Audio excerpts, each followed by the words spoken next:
if you realize, wow, I have no system for qualifying my leads coming in, I don't even know who my ideal clients are to start creating pillars of qualification, then that takes you all the way back to, I've realized I need to figure out who my sweet spot is.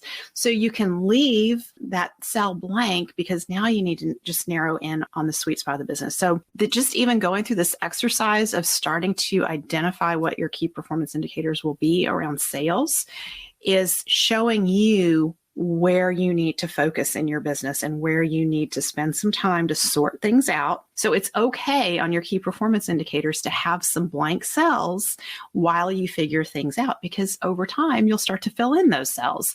And that's really fun to see because you'll see how you have started to systematize throughout your business as you're able to provide more and more data.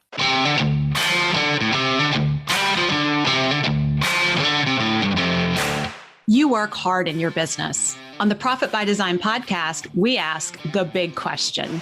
What has your business done for you lately? Hi, I'm Dr. Sabrina Starling. I'm the business psychologist, the author of the 4-Week Vacation and the How to Hire the Best series, as well as the founder of Tap the Potential, where we coach entrepreneurs like you to design sustainably profitable businesses that give you more time for what matters most and more money in your bank account than ever. Because after all, we believe work supports life, not the other way around. Weekly on the Profit by Design podcast, we bring you tips, tools, and strategies from our own experiences and from the experiences of our guests who are entrepreneurial thought leaders and real life entrepreneurs, all to support you in making intentionally profitable and sustainable business decisions to live the lifestyle you desire.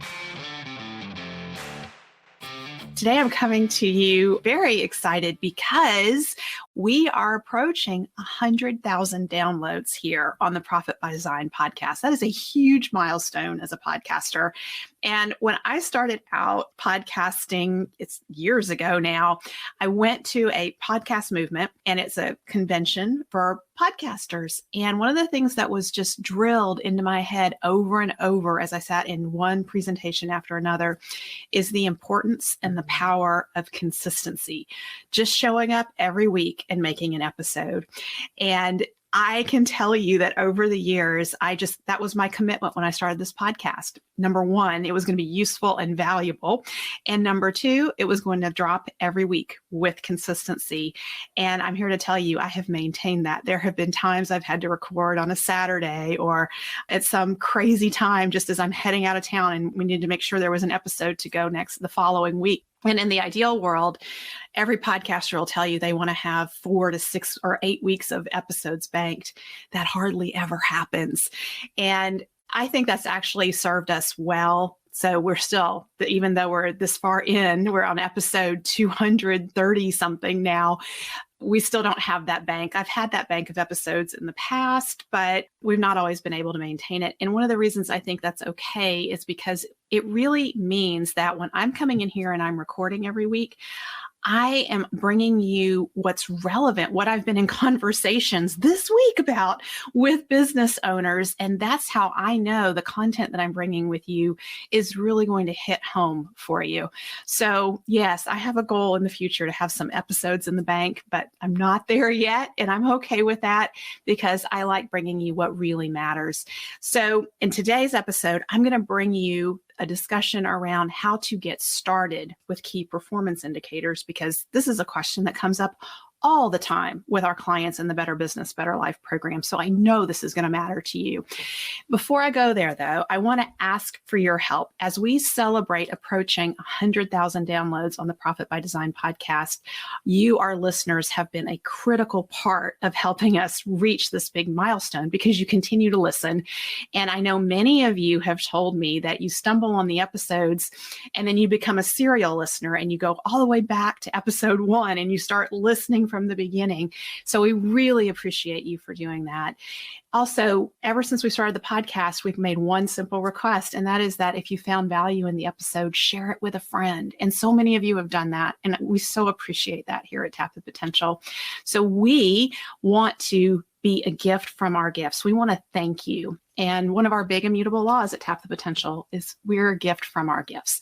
And as a way of saying thank you to our listeners who are helping us reach the significant milestone of 100,000 downloads, we're going to gift you in a few weeks with our updated, brand new Tap the Potential Annual Strategic Planner. This is what we use in our Better Business, Better Life program to support our clients who are committed to staying focused on their $10,000 an hour activities, taking those small steps forward from day to day and week to week that they're taking in a consistent direction that are leading to big change over time. The Tap the Potential Planner is our tool that we've created to support our clients in doing that.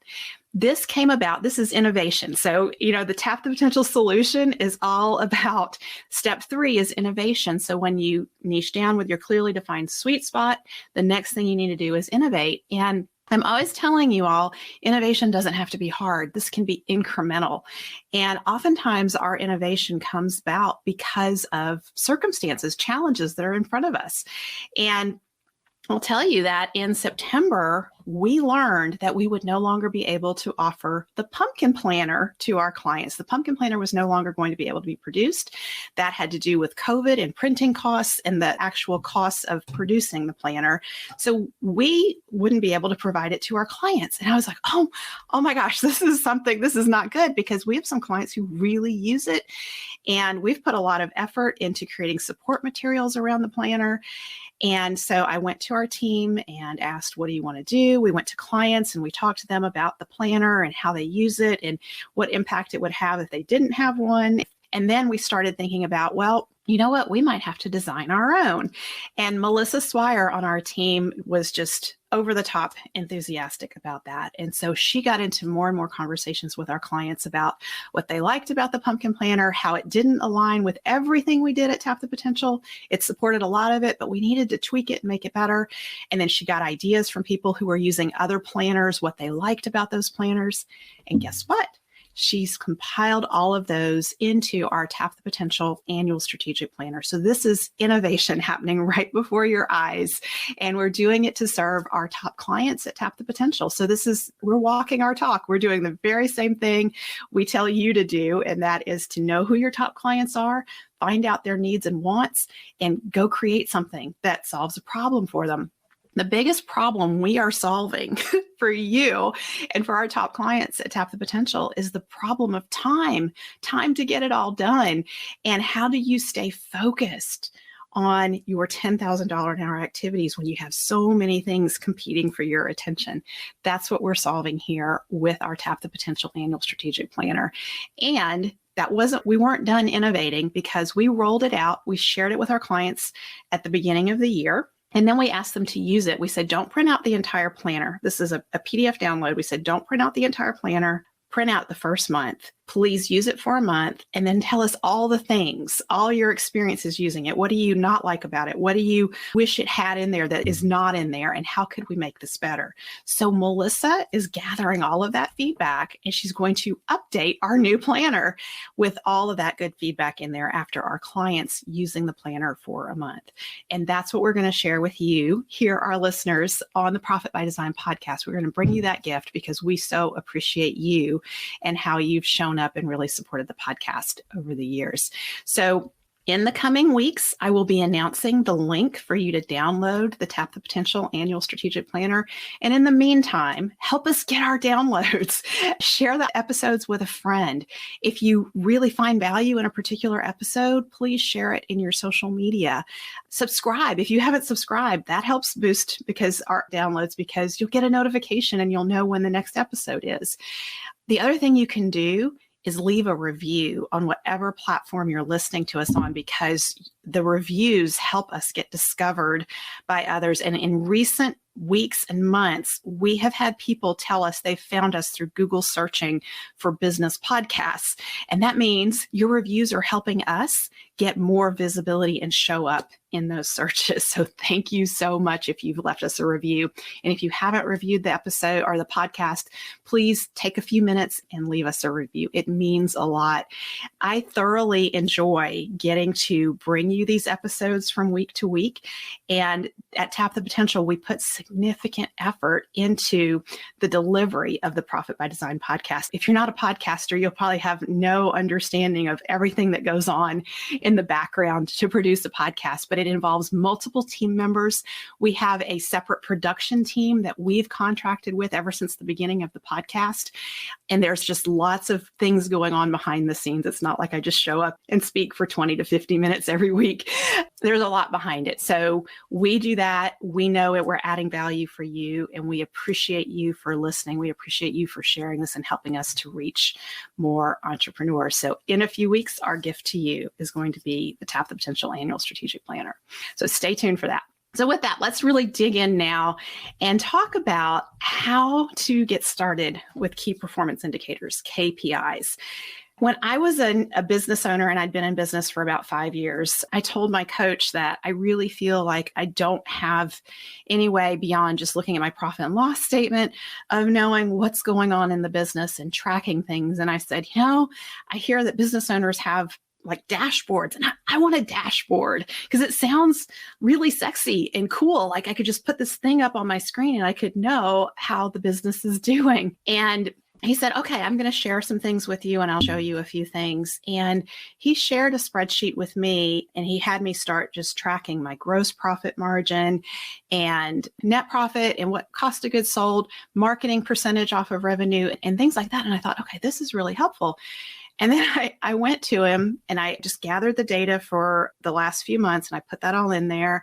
And I said, this is really helpful, but what is this supposed to tell me? Like I didn't understand what was going on here. And he said, just trust me. Keep adding your data. You'll start to see the trends. You just need to do this over time. And when I look back on that, he was absolutely right. And what was key about this is that my numbers started to tell a story. And as I had more and more months of data, I was able to see we had seasonality in the business. I was able to see, oh my gosh, we spent a lot of money on marketing the last 2 months. That's going to impact our profitability. And we need to ratchet that. We need to pull back on that. So I started using the data to understand what was going on in the business. But what I came to realize is that data was historical data. It wasn't predictive. It wasn't telling me what's coming. And then I got on a search for what are predictive key performance indicators, and because I want to know what's coming and I want to prevent those things. So what I want to share with you today is over 17, 18 years now being in business, the easiest way I've found to get started with key performance indicators. And then in next week's episode, I'm going to take you into advancing with key performance indicators. So today is just about how to get started. And I think the easiest place to get started as a small business owner with your key performance indicators is to look at the biggest challenge that's in front of you right now and create some key performance indicators around it. And rather than overcomplicating it, and I feel like most of us overcomplicate when we want to create a dashboard and get our key performance indicators. We want to have a performance indicator for everything in the business, or like at least 10 key performance indicators. That is too complicated, and you're going to overwhelm yourself with data and you won't be able to keep up with it from week to week and use it for decision making. So just like everything else we do at Tap the Potential, when it comes to putting systems in place, we start with the training wheels first. Let's make it super simple and something that you can use and that doesn't scare you to look at it every week and get overwhelmed. And it's something that you could do in 5 or 10 minutes a week. Okay. So I want you to figure out right now, what is the biggest challenge you're trying to solve in your business, and a few key performance indicators around it. And all you need is a spreadsheet. So you just get a blank spreadsheet on your screen. And what you're going to do is at the very top row, you're going to put your dates across the top. So you're going to track this weekly. Some key performance indicators can be tracked monthly, but for the ones that are really predictive, that are going to let you know what's coming, you want to track them weekly. And so we do this every Tuesday. We gather our key performance indicators and they go into a spreadsheet. And we have different people on our leadership team assigned to pull in the data for the different key performance indicators. Right now, you're going to start simple. You're not going to ask anybody else to put the data in. You're going to put the data in. That's how you're going to learn this, because you're going to be in the system using it, and you're going to have a really strong native understanding of how this works over time. So we also do this on Tuesdays, and we pick Tuesday as our day so that no one has to scramble on Monday, like coming into the office Monday morning. Oh no, I need to go find my key performance indicators. Because in small business on Monday morning, there's lots of other things that you're usually dealing with besides looking for key performance indicators. So we find Tuesday is a better day for looking at our key performance indicators. And so just across the top, you're going to put your dates, and you always want your most current, most recent date right in front of you when you open up your spreadsheet, and you want your dates to trail, your historical dates to trail behind that. So for example, let's say this Tuesday is February 28th, and you're going to show that's going to be column B on your spreadsheet. Column C is going to be Tuesday, February 21st. Column D will be Tuesday, February 14th. So you're trailing backwards.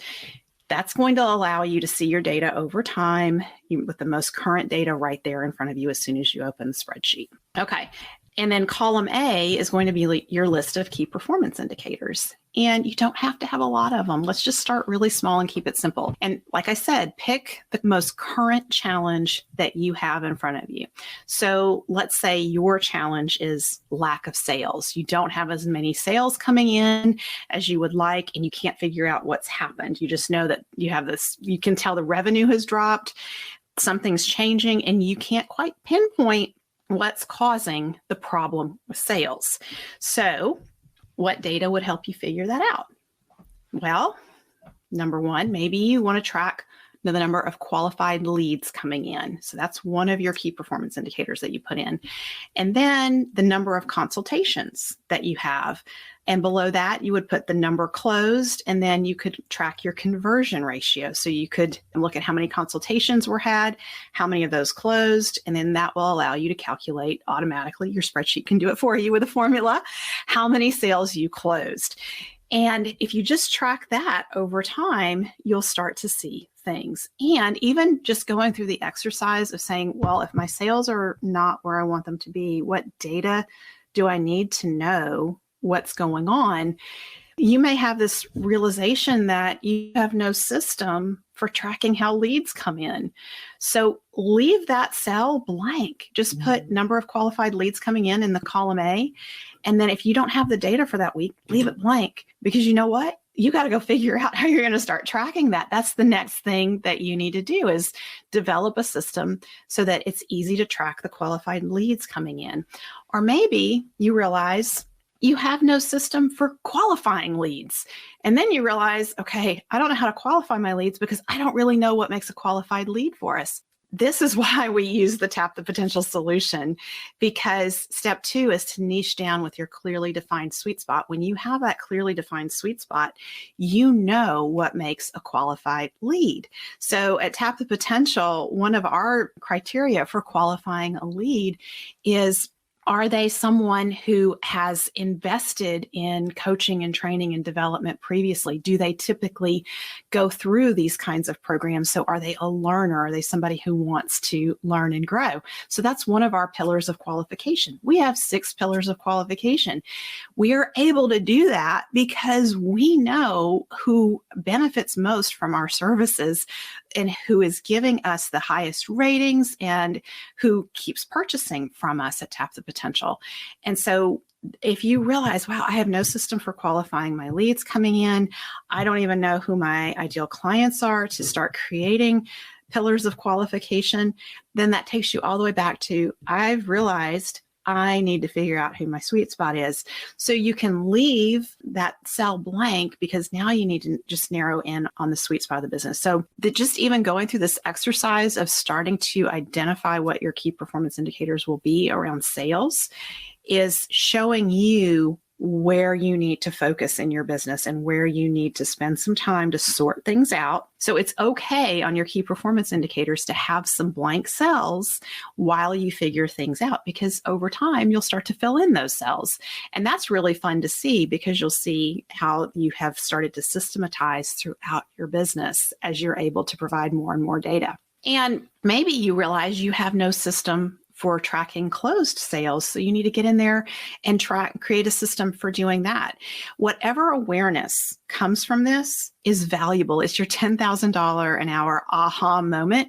And then you need to spend some time in the coming week figuring out your system so that you can get the data to fill that in. And once you start filling in data around your benchmarks, you just want to track this out maybe for a month around your key performance indicators, and you want to track it out for a month so you can start to benchmark what is normal and typical, what's just average going on. And then you want to set a goal to improve it. Don't set crazy goals. Don't say, oh my gosh, our sales have been down, so we need to increase them by 50% over the coming 2 to 3 months. That's not going to happen. If you set a modest goal and say, okay, we've figured out that number one, we had no way to qualify our leads. Now we have a system for qualifying our leads. And now we're tracking qualified leads coming in. And we see that we're only getting 4 qualified leads coming in a week. Okay, well, if your conversion ratio is 10% and you have 4 qualified leads, now you're starting to see there's some problems here. Number one, we need more qualified leads. And we also need to work on improving our conversion ratio. So what I love about how this all comes together is the small steps forward taken in a consistent direction lead to big change over time. So if you make a few tweaks in improving how sales are converted, and you make a few tweaks like the 10% improvement on converting sales and 10% improvement on getting more leads coming in, now you have more leads and now you have better conversion ratio, and boom, you start to see more sales coming in. So it's not that you've perfected your conversion. It's not that you've perfected your qualified leads coming in. You've just made things incrementally better, and you made 2 things incrementally better, and they create something that is bigger. The sum is greater than the parts. The whole is greater than the sum of the parts is what I should say there. So that's the value of starting to track these key performance indicators, because they show you where to focus your attention in the business. And I will say that we support our clients through this in the Better Business, Better Life program, because it can feel really overwhelming as you're getting started with using key performance indicators. And every business is a little different. Every business has a different sweet spot, because that's what makes you unique. So you will have some key performance indicators that are totally unique to your business. And that's, as strategists, that's what we support our clients with, is really honing and refining your key performance indicator picture. And your key performance indicators need to be telling you a story over time. So we support our clients in figuring out, what is the story that your key performance indicators are telling you? What is the story you want your key performance indicators to be telling you? That's your vision, by the way. And how are you tracking on that story, and what problems are coming down the road? So that's the value of having these predictive key performance indicators, which in the next episode, I will get into what are some predictive key performance indicators. These sales indicators that I just shared with you are predictive of cash flow problems in the future. So if you have low sales, obviously you're going to have cash flow problems coming up very quickly. And these smaller key performance indicators, like your number of qualified leads coming in, your number of consultations, number closed, will show you, we call those sub-KPIs. And those will show you exactly what's causing the problem, so that you can get in there and work and fix it. And if you're tracking this every week, you will catch this. You will catch something that's going to contribute to a cash flow problem in 2, 3, 4 weeks using your KPIs. So I hope this has been helpful. If you want more support with this, I encourage you to book a call with us at tapthepotential.com and talk with a member of our success team, and let us share with you how the Tap the Potential solution, and being a part of the Better Business, Better Life program could be very supportive of you and help you to achieve your goals that you're working on in 2023. So head on over to tapthepotential.com and book a call with us. We would love to support you in making your business sustainably profitable so that you have more time for what matters most and more money in your bank account than ever. Thank you so much for being with me today. Thank you for spending time with us today. Join our conversation in the Entrepreneurs Take Your Life Back Facebook community at tapthepotential.com/group. Share your aha moments from today's episode, ask me questions, and join in on the fun with your fellow entrepreneurs on the journey to designing sustainably profitable businesses that give you more time for what matters most and more money in your bank account than ever. And finally, share today's episode with a friend if you know a friend who would enjoy it. This is real life business. Keep your chin up, keep moving forward. You got this.